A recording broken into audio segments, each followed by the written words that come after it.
would you be your best advice for a buyer? I think the best advice for a buyer right now is be prepared. I speak to a lot of buyers and they're like, hey, I want to see this home. And I'm like, well, do you have your pre-approval done? No.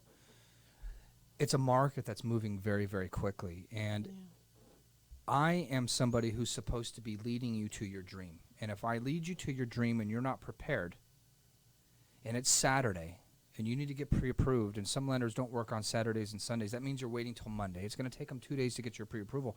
The seller is not waiting for you. Yeah. And so I just took you to your dream home, allowed you to fall in love with it, gave you this false pretense that I'm going to be able to get it for you. And because I didn't hold you accountable to being prepared to make an offer, I'm now going to lose the home for you. Ouch. And it happens. And I think right now in this market, you need to be prepared. You need to be ready to go. You need to know what you qualify for. You need to know how much money you're coming in with. I mean, I see it with buyers. They get a janky pre-approval. They don't know how much money they're coming to the table with, and all of a sudden they're like, I don't have enough money.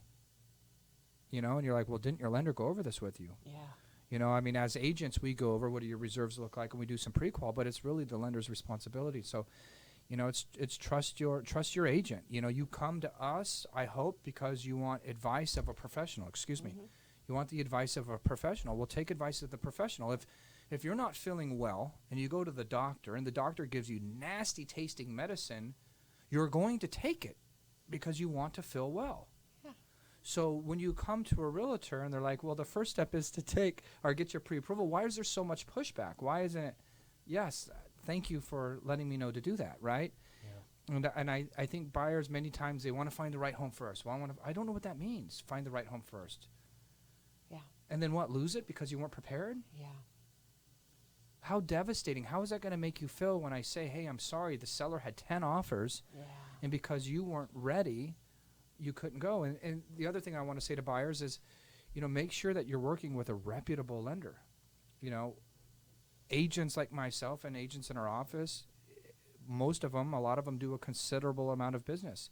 And they work with lenders that hopefully do a considerable amount of business. And when you're buying a home locally, for instance, and you use an out-of-area agent that nobody knows and you're up against 10 other buyers, and that agent is local, and they look at your pre-approval and go, I don't know Joe Schmo, but I know Brian Decker, and 8 of these are with Brian Decker, and the 2 Joe Schmoes, listen, seller, I know Brian Decker. Brian Decker gets his stuff done, and these Joe Schmoes over here, I don't know, so why don't we just focus on the 8? Yeah. And that's what will happen. Or, you know, on a VA loan, Daniel Bera, Brian Decker pays the non-allowables.